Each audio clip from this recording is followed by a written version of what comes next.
So good day everyone. My name is Dr. Tolentino and I'm here to discuss about urinary system histology. So your urinary system has the following parts. There are two kidneys, two ureters, one urinary bladder, and one urethra.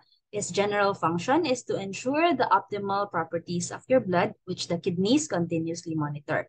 This general role of the kidneys and the urinary system actually involves a complex combination of the following renal functions. First, it functions in water and electrolyte balance. It maintains your acid-base balance or your pH. It functions in the excretion of the metabolic wastes in the urine, not just the metabolic wastes, but also the bioactive substances that we intake every day, like your drugs, etc. It also helps in the gluconeogenesis during your starvation periods. The kidneys also have your endocrine function. So they release hormones that help regulate the functions of the body. So the first hormone that it produces is renin. This is used for the regulation of your blood pressure. So the next one is the erythropoietin. This hormone stimulates red blood cell production from your bone marrow. The third one is the kidney is involved in the conversion of vitamin D to its active form, and vitamin D helps in bone metabolism. Okay, so the kidneys, they are large bean-shaped organ located retroperitoneally. So when I say retroperitoneally, it's behind the peritoneum. The peritoneum is the sac that lines your abdominal cavity, which contains your internal organs like your stomach, your intestines, etc. So adjacent to the kidneys, actually located superior to each kidney, is your adrenal glands. So adrenal glands are also endocrine glands. They are crescent or pyramid shape, which produces hormones for salt and water balance, your aldosterone, glucocorticoids for your metabolism, and your sex hormones. They also produce catecholamines for the body's stress response. So more about adrenal glands in the endocrine system, okay? So now, let's divide the kidneys into two regions. The hilum, or its concave medial border, and the parenchyma, or the body of the kidney itself. So your hilum is the concave medial border. I emphasize it here with a square. This area is where your nerves enter, your ureters exit, and blood and lymph vessels enter and exit. So it contains three structures. It's where your renal artery enters, your renal vein leaves, and your renal pelvis leaves to form the ureter. So the renal pelvis is formed by your minor and major calyces. So the minor calyx collects the urine formed by the kidneys, by the renal tubules. So the minor calyces merge to form bigger major calyces, and major calyces merge to form the renal pelvis, which narrows and leaves the kidney to become the ureter inferiorly. Okay. So your kidneys also have the renal parenchyma, which is the body of the kidney itself. So the cortex is the outer, darker stained region. Here, it is C-shaped. Okay. So the cortex is darker stained because the PCT is in the cortex. So I'll explain why the cortex is darker than the medulla later. Okay. So your cortex has the renal corpuscle, your proximal and distal convoluted tubules, and your cortical collecting ducts. Okay. So your renal parenchyma also has the medulla. If the cortex is the outer region, the medulla is the inner, lighter stained region. It mostly contains aligned tubules and ducts like your loops of Henle and medullary collecting ducts. So very important part of your medulla are your renal pyramids. So renal pyramids are 8 to 15 conical structures. They are like inverted triangles with their apex pointed towards the hilum, towards the medial side of the kidney. So they are separated from each other by the extensions of your renal cortex. These extensions are called your renal columns of Bertin. So the renal columns of Bertin separates your renal pyramids from each other. So the renal pyramids, they extend downward to form the dome-like renal papilla. So the apex of your inverted triangle, the one here in the middle, going down, it's called the renal papilla, and it projects into the minor calyx. So here is a diagram of the renal cortex.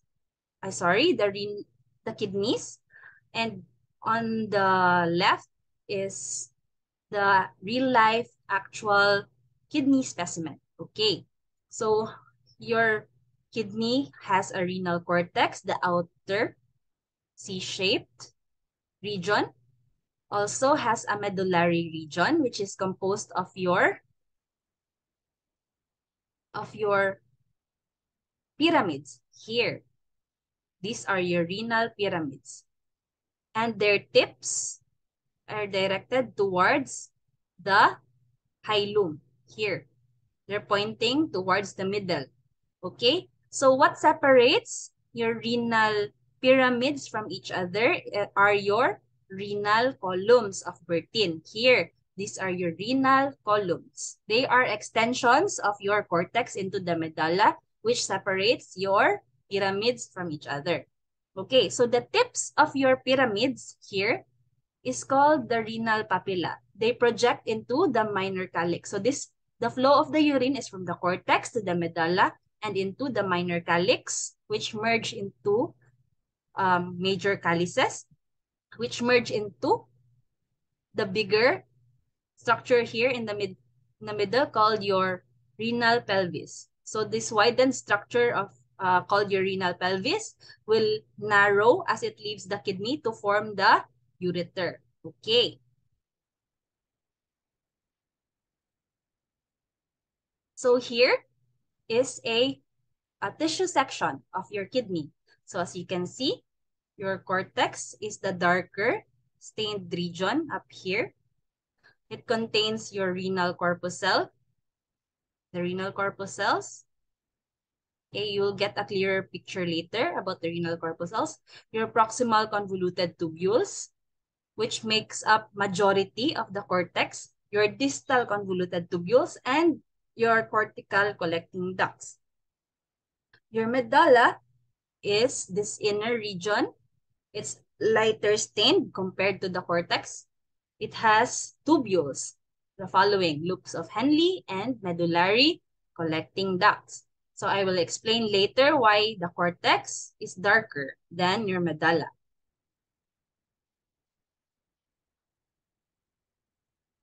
So this slide is a tissue section of your renal cortex. So histologically, tissue sections of your kidney's cortex are stained darker by your tissue stains or your H&E. So this is because the cortex is majority of the cortex is formed by your PCT or proximal convoluted tubules. The proximal convoluted tubules, long tortuous tubules, fill most of the cortex. And the cells of your PCT are well stained because they have many mitochondria. So I will explain why the proximal convoluted tubules cells have many mitochondria later. It's related to their function. Okay? So just know that the cortex, the majority of the cortex is filled up with your proximal convoluted tubules, which has many mitochondria, which stains acidophilic with tissue stains. So many mitochondria will stain acidophilic. It means that the color pink or orange pink. So it gives your renal cortex a darker staining characteristic when compared to your medulla, because the medulla has no proximal convoluted tubules. Again, your renal cortex contains your renal corpuscle, your proximal convoluted tubule, your distal convoluted tubule, and your cortical collecting ducts. So your nephron is the structural and functional unit of your kidney. There are about 1 to 4 million nephrons in each kidneys. So the nephron has two compartments, the renal corpuscle and the renal tubules. So the renal corpuscle is composed of your glomerulus and Bowman's capsule, and your renal tubules are composed of the following tubules, the PCT, the loop of Henle, and the DCT. So notice that the collecting ducts are not part of your nephron anymore. Okay. So your renal corpuscle is the initial segment of each nephron responsible for the filtration of your plasma. So it consists of your glomerulus and your glomerular capsule, also known as your Bowman capsule. So the glomerulus is a tuft of capillaries. This means that the glomerulus is a blood vessel, okay? And in between these capillaries are your mesangial cells. So more about your mesangial cells later. So the other part of your renal corpuscle is the glomerular capsule or your Bowman capsule. It is a double-walled epithelial capsule. When I say double-walled, it has an inner layer and an outer layer. Your inner layer is the visceral layer. It consists of specialized branching epithelial cells called your podocytes. And your visceral layer is closely opposed to your glomerulus. So it's like they're stuck together. Okay? So outside of that, the outer layer is your parietal layer made up of simple squamous epithelial cells here. And your visceral layer is right here inside, but they're stuck or closely opposed to your glomerulus, and so you can't distinguish them. But they have podocytes. Remember, podocytes. So in between the two double-walled capsule is this space called your capsular space or urinary space or Bowman space. So I will accept any of the three in our examinations, okay? So again, your renal corpuscle is made up of your glomerulus and Bowman's capsule, okay? So here is your glomerulus. It's a tuft of capillaries, okay? And it's surrounded by your Bowman's capsule or glomerular capsule, which is a double-walled capsule. The inner wall is your visceral layer with podocytes closely opposed to your glomerulus. Okay. And then your outer layer or your parietal layer is made up of simple squamous epithelial cells. Okay. In the next slide, here is a diagram showing the double-walled Bowman's capsule and the urinary space. Okay, and here on the right side is a tissue section. Okay, it's pointed. You can see that the visceral layer of the Bowman's capsule is closely opposed to your glomerulus, while the outer layer or parietal layer is made up of simple squamous epithelium, and in between them is the urinary space. Okay. So the visceral layer of your Bowman's capsule consists of specialized stellate or branching epithelial cells. They are called your podocytes. So podocytes are called as such because they have foot processes. Your podocytes are feet cells. So they have foot processes, also called your pedicels. So since the podocytes have many processes, so imagine many processes of the cells, and they wrap around your glomerulus, the capillaries, and in between them, they create slit pores that help with your filtration. So it creates like a net or a mesh or something that will help with the filtration of your plasma. Okay. So direct your attention to the diagram on the left.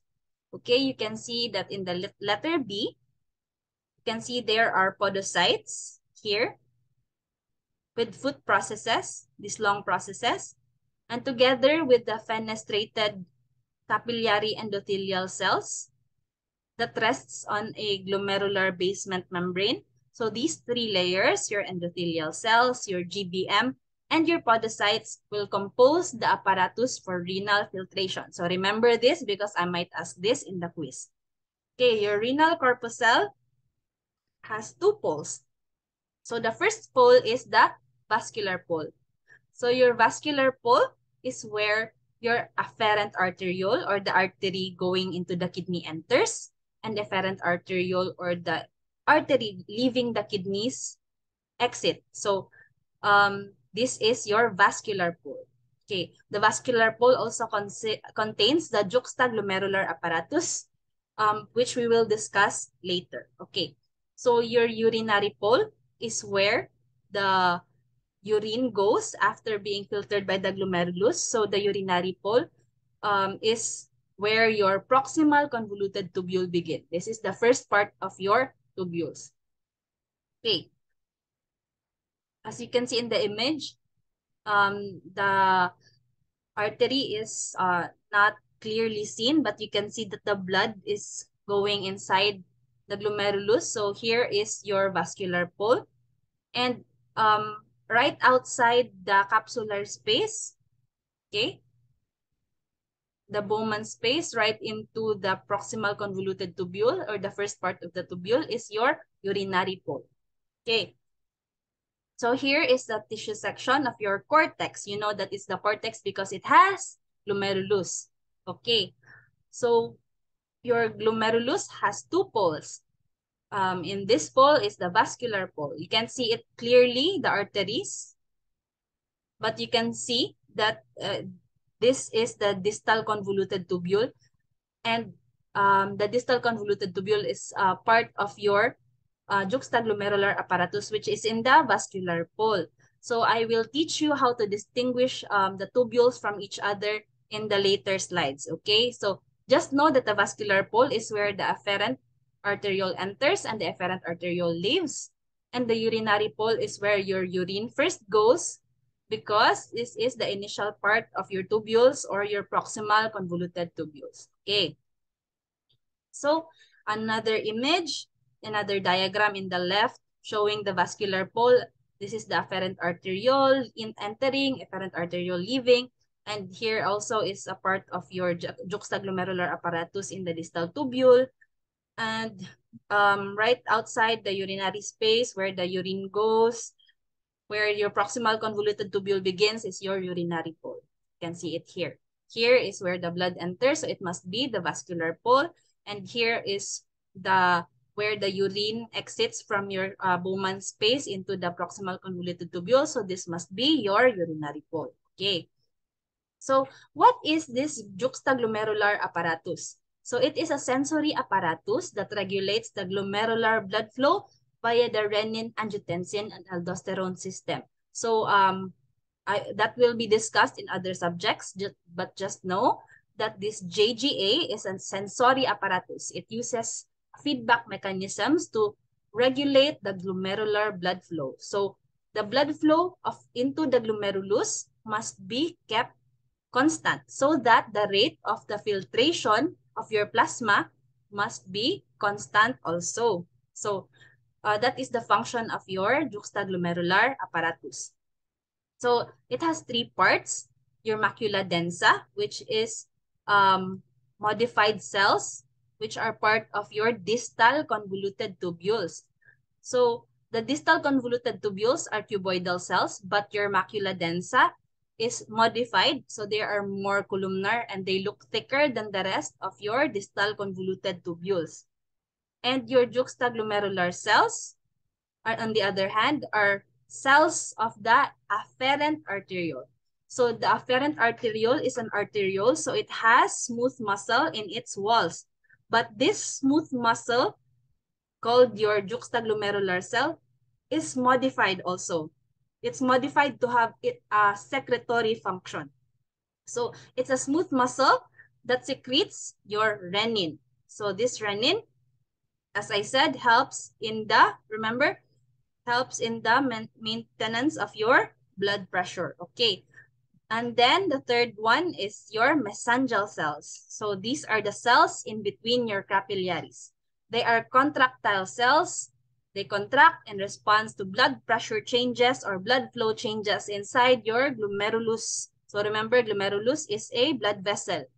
So mesangial cells in between them will help maintain an optimal filtration rate by contracting in response to changes in the blood flow. Okay, so remember these three: macula densa, juxtaglomerular cells, and mesangial cells, because I might ask this in the examination.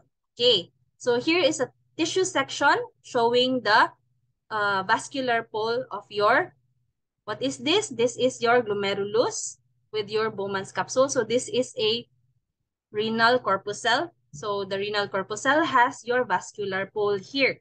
So you know that this is the vascular pole because it has your AA, your afferent arteriole. Okay. So the JGA is found in this area. So you can see that the macula densa is here. It is part of your distal convoluted tubules, but it's different because it is more columnar and it looks thicker than your normal DCT cells, which are cuboidal. Okay, so what about your juxtaglomerular cells? Remember that these are part of your afferent arteriole, your AA. So these are specialized smooth muscle cells, labeled J here, of the afferent arteriole. So these specialized smooth muscle cells has a secretory function, and it secretes what? Renin. Okay. Mesangial cells are in between here, not labeled, but they are in between your glomerular capillaries. Okay. So let's go now to your tubules. So remember that the nephron has two compartments, your renal corpuscle, and the next compartment is your renal tubules. So the initial part of the tubule is your proximal convoluted tubules. They are long and convoluted, located entirely in the cortex. So remember, it's only in the cortex and none in the medulla. So it's made up of simple cuboidal epithelium. Remember this. Okay. I mentioned this earlier, the cells are well stained with numerous mitochondria. So why must it have many mitochondria? Because it functions for your absorption and secretion. So it must need many pumps, many transporters, which needs many ATPs. So there are many mitochondria to produce the many ATPs needed by the cell. So to power the functions of your proximal convoluted tubules, there are many mitochondria. So this mitochondria stains acidophilic. So the cytoplasm looks acidophilic. So acidophilic, I said, is pinkish or orange pink. Okay. So since, again, it functions in your absorption, the PCT's cuboidal cells have specialized apical processes. They are called microvilli. So they have long microvilli which functions to increase the surface area for absorption. So very important function, remember, many microvilli increases the surface for absorption. So that their lumen, look here, their lumen, and this is your brush border or microvilli. The lumens look occluded. They look like they have something inside their lumen. So that is your microvilli. And that's how you distinguish your your proximal convoluted tubules. Okay. So here is a tissue section again of what part? Cortex or medulla? This is your cortex because it has your glomerulus and it has your proximal convoluted tubules. Your PCT note is only in the cortex. Okay. As you can see, it has simple cuboidal epithelium. It has many mitochondria, so it stains acidophilic. It is orange colored or orange pink. It has long microvilli. Look here. Its brush border increases the surface area for absorption. so that the lumen look like they have something inside. They are filled with fuzz or blocked or occluded. Okay. So note the image on the right. Compare the lumen of your PCT versus your DCT versus your collecting duct. You can see that the lumen of the PCT has something inside. It looks blocked or fuzz filled. This is because it has long microvilli. Meanwhile, your DCT and your collecting ducts have no microvilli so that their lumens look empty. Okay, notice also that the DCT and the collecting ducts cells look paler. They have less mitochondria because the PCT has many mitochondria. Okay, so again, this is the tissue section of your cortex. The cortex is stained darkly, okay, because you have your PCT here, many mitochondria, stains acidophilic, and so the cortex also, since the cortex is majority made up of your PCT, it stains dark, okay. And you know that it's the cortex because it has your glomerulus, okay. Note again that the lining is simple cuboidal and it has fuzz-filled or blocked or occluded lumens. Okay. So next, we discussed your distal convoluted tubule. I will skip the loop of Henle because the cells of the loop of Henle and the tubules cannot be distinguished clearly from the other tubules. So let's skip to distal convoluted tubules. They are shorter, less convoluted than your proximal tubules, and they are less frequently observed in your cortex and near the renal corpuscle. But the majority of your cortex is PCT, but there are fewer distal convoluted tubules in the cortex. So it is made up of simple cuboidal cells also. But since the function of your DCT is there is much less tubular reabsorption that occurs here than your proximal tubule. So your cells are smaller. They need less ATP. So they have fewer mitochondria than the proximal tubules, making them less acidophilic. So it is more pale staining than your proximal convoluted tubules. Okay. So since less tubular reabsorption happens here, there is no need for your brush border. There is no microvilli and the lumens look empty. So direct your attention to this image. You can see that the proximal convoluted tubules has many fuzz, the lumen has content. Okay, so the lumens look occluded because this is your long microvilli. Functions for absorption. Increases the surface area for absorption. Meanwhile, in your distal convoluted tubules, there is less reabsorption that happens here. So there is no microvilli anymore. Okay, and the lumen look empty compared to this. This is empty. Okay. So majority of the cortex is glomeruli and your proximal convoluted tubules. Okay, but the DCT, even if they are few, they are still visible, okay? You can see DCTs in the cortex. So note the simple cuboidal cell, which are smaller and less acidophilic because they have less mitochondria. There are no brush border inside, and they have empty lumens, okay? Remember this characteristic. Always compare the two because I might ask them in the examination. Okay. So, not part of the nephron, but still part of the tubules is your collecting duct. They drain urine from your nephron into the minor calyx and then into the major calyx and to the renal pelvis and then goes to the urethra, okay? So, in the cortex, they are made up of simple cuboidal epithelium, and they start as small diameter tubules, but it progressively increases in diameter towards the medulla. Okay, so in the medulla, they merge further and further, forming larger and straighter collecting ducts, with increasingly columnar cells. So in the cortex, it is cuboidal. They have narrow diameter. And in the medulla, it is columnar with wider diameter.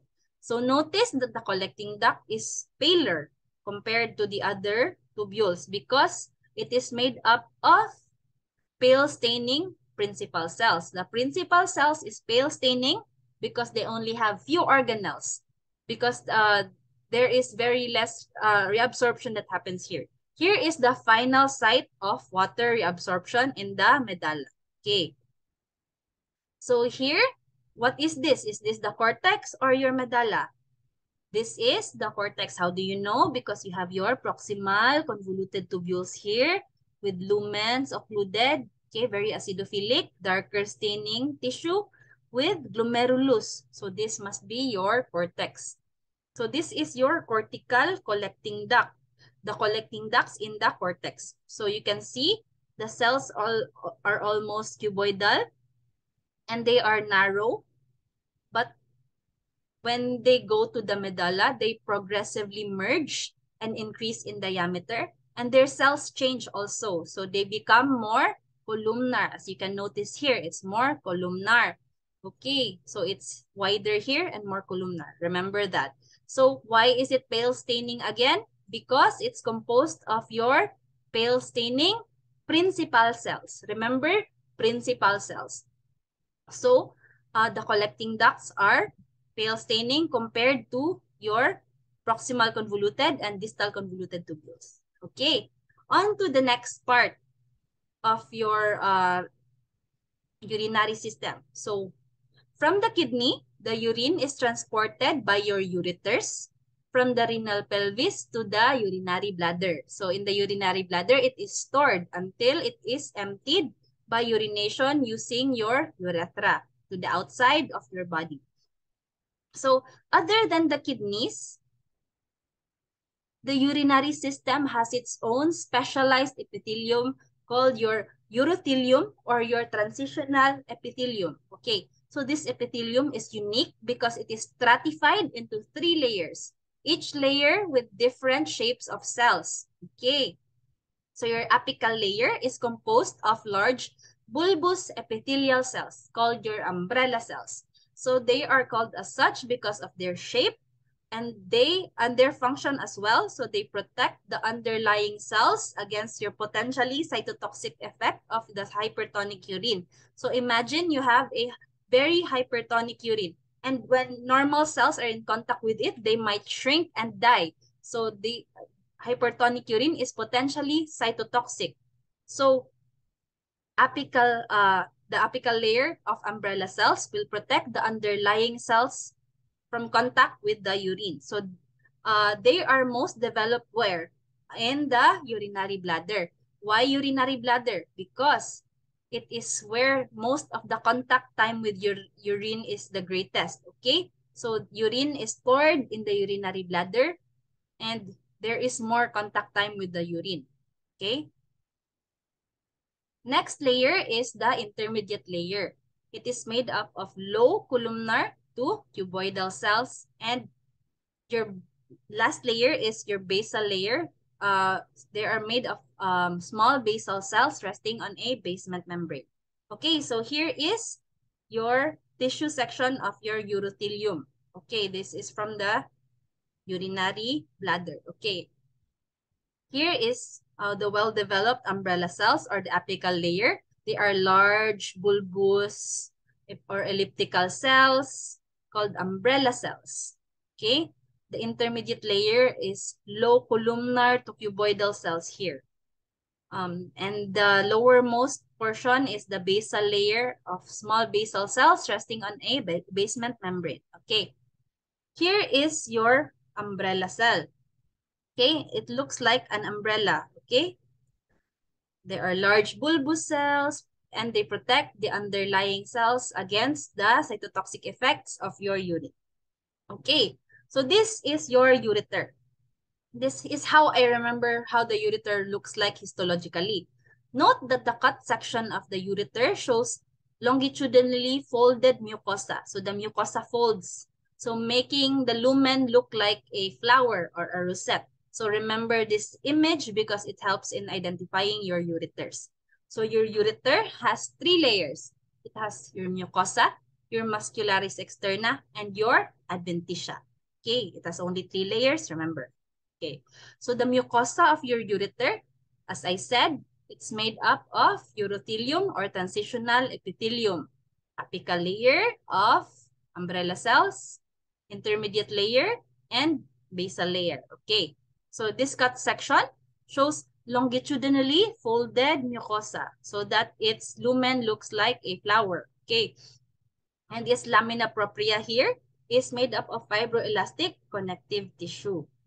Okay, so what's special about the ureters muscularis, the muscular layer, is that it has 2 layers or 3 layers depending on which region of the ureter there is. So on the upper 2/3 near the kidneys, there are 2 muscle layers, the inner longitudinal and the outer circular. I remember it by ILOC. Okay. In the lower 1/3 near the bladder, there are 3 muscle layers, the inner longitudinal, middle circular, and outer longitudinal smooth muscle layers. So to help you remember, the urinary bladder also has 3 layers of muscles. They are exactly the same as your ureter's 3 muscle layers in the lower 1/3. So the ureter that is nearer the urinary bladder or the lower 1/3 has 3 layers of muscles. Okay.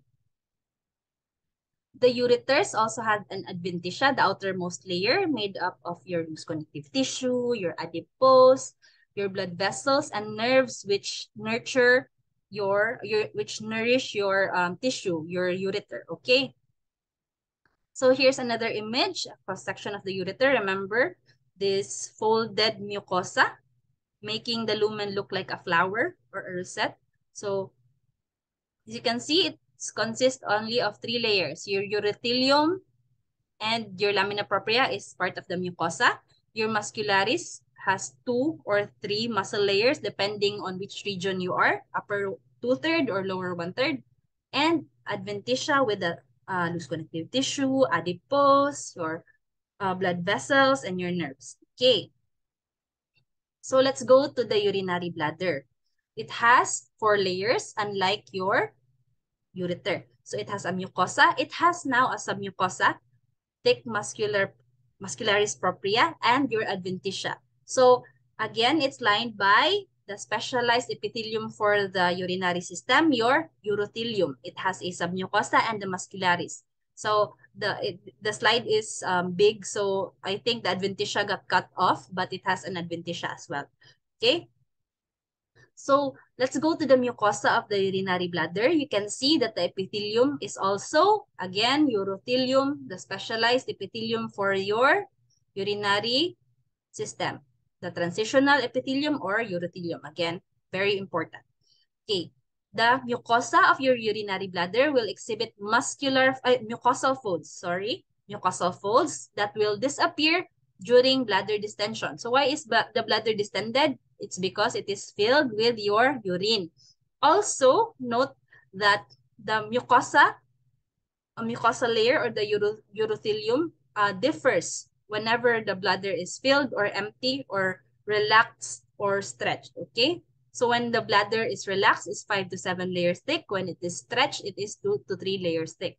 That's a lamina propria here and a submucosa letter S. Okay.